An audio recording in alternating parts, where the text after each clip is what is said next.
এই তানবীর, হ্যাঁ বাবা কই যাও তুমি? আব্বা, রেডিয়ান কোম্পানিতে একটা ম্যানেজার পোস্ট খালি হয়েছে, আমাকে ইমার্জেন্সি ডাকছে।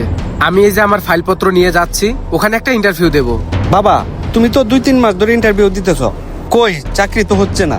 আব্বা, আমার মনে হয় এই চাকরিটা এবার হবেই, তুমি দোয়া করো। বাবা তোমাকে অনেক কষ্ট করে লেখাপড়া করাইছি, আর আমার এখন শরীরটাও ভালো না, আমি দোয়া করি তোমার চাকরিটা যেন হয়।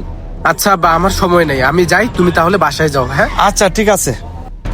চাচা আসসালামু আলাইকুম। ওয়ালাইকুম আসসালাম। চাচা আপনার ছেলেরে বললেন আমার জন্য 1 বস্তা চাল বাকি দেয়, আমি সামনে মাসে বেতন পাইলে টাকা দিয়ে দিব। কি কও বাবা, আমার ছেলেরে বলবো চাউল দিতে? আমার ছেলের কি দোকান আছে? কি কোন চাচা, বউবাজারে আপনার ছেলের বিশাল বড় দোকান, আপনি জানেন না? আমার ছেলের বিশাল বড় মুদির দোকান? কই আমি তো জানি না। আচ্ছা তুমি যাও, আমি ওর সাথে কথা বলবো। আচ্ছা। বাবা তানবীর। আব্বা, তুমি এখানে? কি বাবা, এই দোকানটা নাকি তোমার? কই আমি তো একবারও জানলাম না। হ্যাঁ আব্বা, এই দোকানটা কিছুদিন হলো আমি নিয়েছি। আমি ভাবছিলাম তোমাকে একটা সারপ্রাইজ দেব, কিন্তু তুমি জানলা কিভাবে? ওই যে আমাদের পাশের বাসার হজরত, ওই আমাকে বললো বাবা তুমি তো বেকার, তোমার তো চাকরি হয় না, তুমি এত বড় দোকান দিলা কিভাবে? আব্বা, এই দোকানটা আমি কিভাবে দিয়েছি তাহলে শোনো। হ্যাঁ তানভীর সাহেব, ভালো আছেন? আসসালামু আলাইকুম ভাই। ওয়ালাইকুম সালাম। একটা কথা বলি, কিছু মনে করেন না। আপনার যে একটা চাকরির কথা ছিল ম্যানেজার পোস্টে, ওইটা জিএম স্যারের একটা কাছের লোকটা নিয়ে নিছে। আপনি কিছু মনে করেন না, অন্য জায়গায় ট্রাই করেন। অন্য পোস্ট থাকলেও আমাকে দিতে পারেন, আমার চাকরিটা খুব দরকার। আমি বুঝতে পারছি আপনার ব্যাপারটা, আপনার শিক্ষাগত যোগ্যতা অনেক ভালো। আমাদের অন্য কোনো পোস্ট আপাতত এই মুহূর্তে খালি নেই, যদি খালি হয় আমি আপনাকে জানাবো। আপনার নাম্বার তো আমার কাছে আছে, আপাতত আপনি অন্য জায়গায় ট্রাই করেন। আসি, ভালো থাকেন।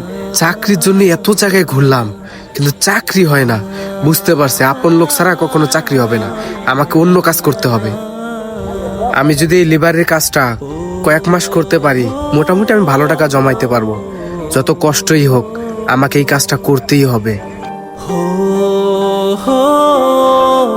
আসসালামু আলাইকুম হৃদয় ভাই, কেমন আছেন? ওয়ালাইকুম সালাম ভাই। ভাই আপনি তো জানেন আব্বা আমারে অনেক কষ্ট করে লেখাপড়া করাইছে। আমি অনেকদিন যাবত চাকরির জন্য ইন্টারভিউ দিতেছি, বিভিন্ন জায়গায় দৌড়াইছে, কিন্তু কোথাও চাকরি হয় না। আমি দিনমজুরের কাজ করে আমি 10,000 টাকার মতো জমাইছি। এই টাকা দিয়ে আমাকে ছোটখাটো একটা ব্যবসা নিয়ে দিবেন? তানভীর, তুমি একদম ঠিক সময় আসছো। আমার পাশে এক কাঁচামালের দোকান খালি আছে, তুমি যে টাকাটা নিয়ে আসছো একটা কাঁচামালের দোকান দে করে দূরে খাও। আচ্ছা ঠিক আছে ভাই, এই নেন 10,000 টাকা।